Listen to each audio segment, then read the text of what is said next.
Mario Kart Wii has had its fair share of custom tracks. These custom tracks, ranging to tracks as small as Blue Loop to as extreme as Melting Magma Melee, all contain unique elements that make each one different from the next. Usually, these tracks are driven normally, whether it be in a complete circuit or a long endpoint-to-endpoint one-lap track. It has occurred to me that there is so much more potential to Mario Kart Wii custom tracks. Maybe these tracks don't necessarily have to be raced on normally, or even function as an average track should. These special custom tracks could be so much more. This, viewers, is how the first ever Mario Kart Wii Deathrun came to life.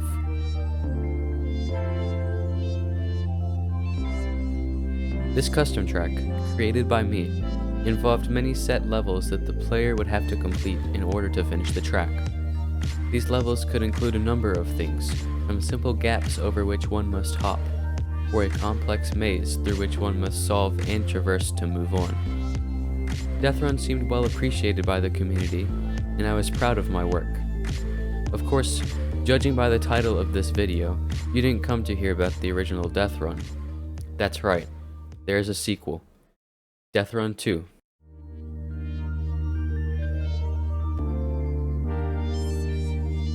The possibility of my creating another Deathrun after the initial release of the first Deathrun was slight.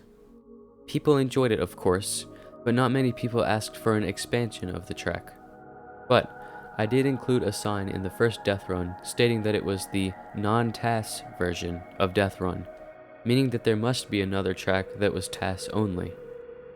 Little did everyone know, I had no intention of releasing this track due to lack of free time. Finally, I had a wave of motivation, and during that same week, I messaged a moderator of the task competition Discord server, asking him if he would be willing to have a task involving Deathrun. This admin, Curio04, liked the idea and said that he would find time for the task. However, there was a catch. He wanted me to create an entirely new, TAS-only Deathrun. Curio messaged me later, saying that he found an opening. I told him that I could do it. Little did I know, I was completely and utterly wrong. I ended up putting this project off for 4 entire months due to lack of free time and school activities. I felt really bad, but the end product was amazing.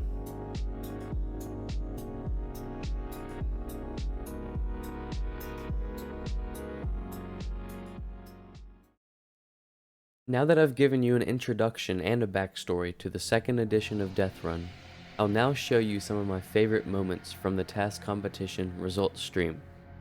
This stream showcased the runs and unique strategies of many well-known taskers. For this video, I decided to choose my 3 favorite runs from the results. I'll be showing you these runs along with the winning competitor's run, Wade474. I will be starting with one of my favorite runs, this one coming from JelloPuff. So just simple start slide over there. No wall clip strat. But what the heck? Wait. And then super grinding. Ooh. What? And I'm just going to tell you right now, this was intended.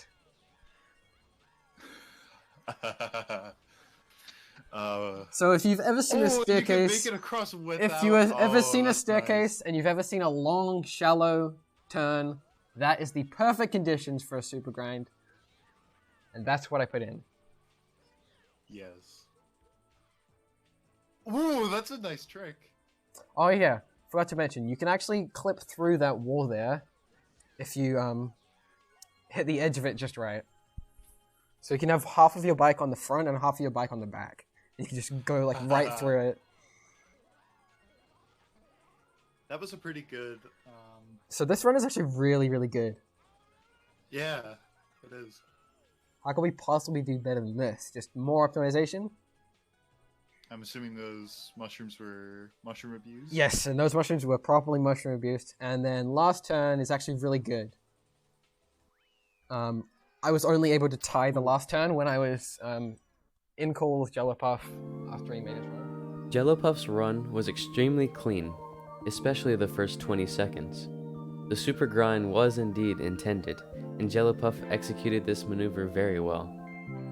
I don't have too much other than that to say about the run because it really just speaks for itself. Props to Jello for such a great submission.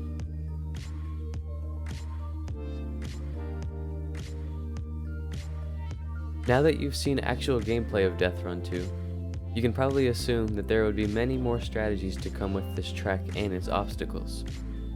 One particular strategy was implemented extremely well: automatic drift. This next run was created by the well-known tasser Marth. Oh, let's see.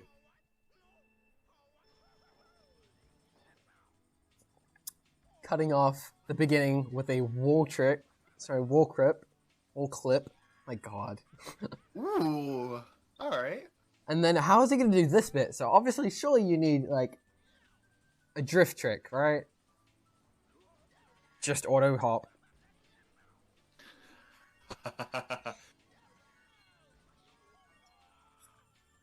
And I appreciate all of that side trick abuse. That's really nice.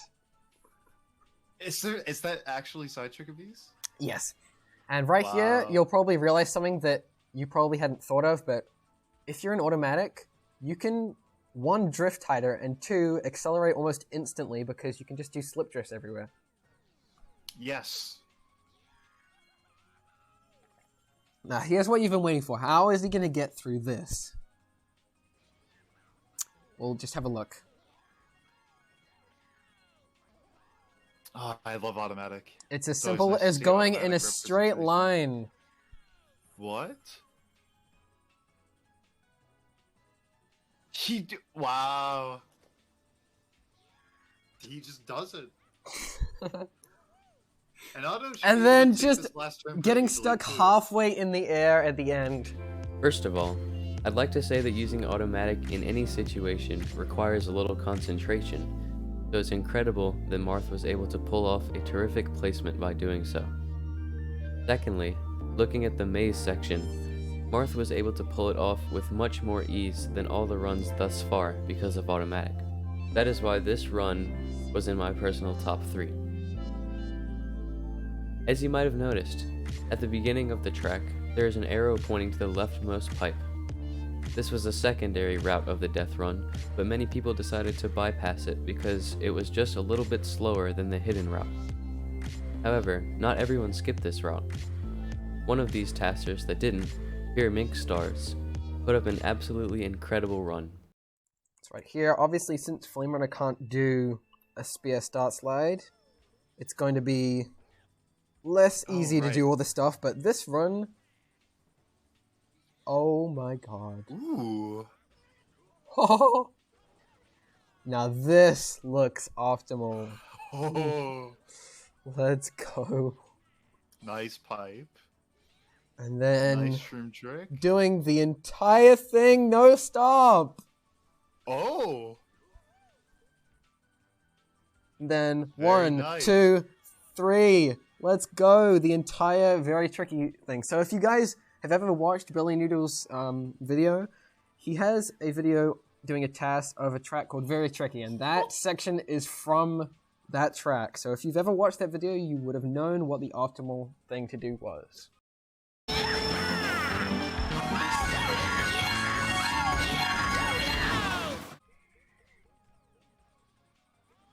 Wow.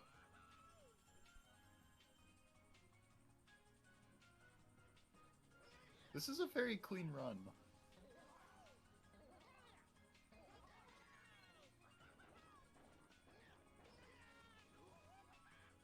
And then getting no trick there on the end.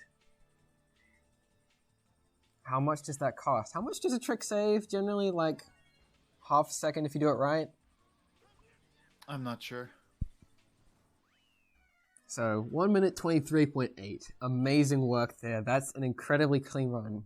How can you possibly do... How are there 6 runs better than that?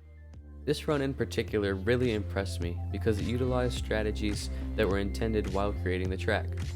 For example, The section where the tasker must fall all the way down to another level of the track was executed very well by Pyraminxstars.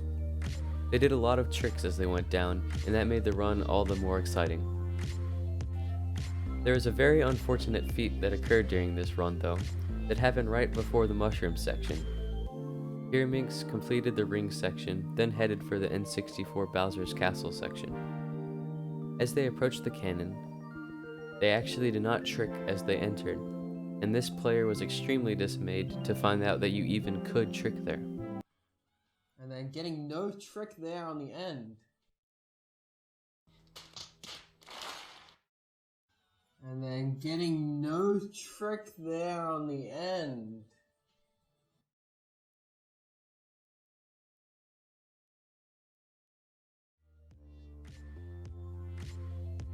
Other than this though, this was an incredible run. Now I will show you Wade's run. This run featured an incredibly precise maneuver that cut about 10 seconds off of JelloPuff's second place submission. See for yourself.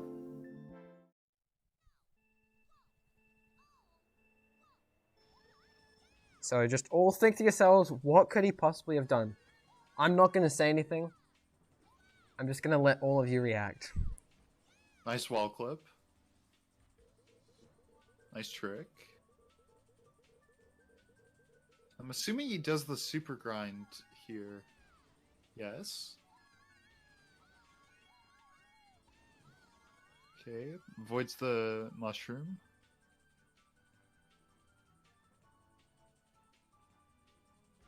Okay, that was a nice trick. And turning left here, I wonder why. Wait, what? Another really nice trick.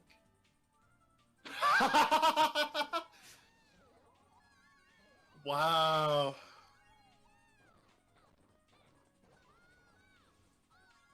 All right. Oh, that was a really nice mushroom as well. Yep. Good wall ride.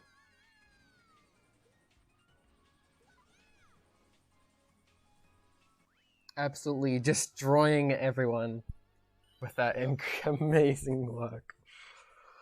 I'm gonna watch that again. We're gonna watch this in slow motion because that's got so much. Absolutely. Of course, this glitch was not intended, but I think it's really cool how Wade managed to find something as crazy as the maze skip. Props to Wade for doing what was thought to be impossible. To end this video, I just want to say thank you to all of you who participated in this task, and thank you especially to Kierio and the rest of the task competition organizers for letting me have such an opportunity. The whole thing was a crazy adventure. The ideas, the sudden waves of motivation, the literal last second scramble to get the track done, and all the jokes that came along with the death run. Viewers, please make sure you hop over to Kirio's channel and give him a sub. His content is really well made, and he definitely deserves more credit than he receives. If you enjoyed this video, consider dropping a like and subscribing to the channel for some more Mario Kart Wii content. Only about a fifth of the people who watch my videos are subbed, and to be completely honest, I don't even know how that's possible. Of course, if you don't like my content, then please don't waste your time, that'd just be kinda dumb. Lastly, check the description for the link to the servers such as the task server. Thank you for watching, and I'll see you next time.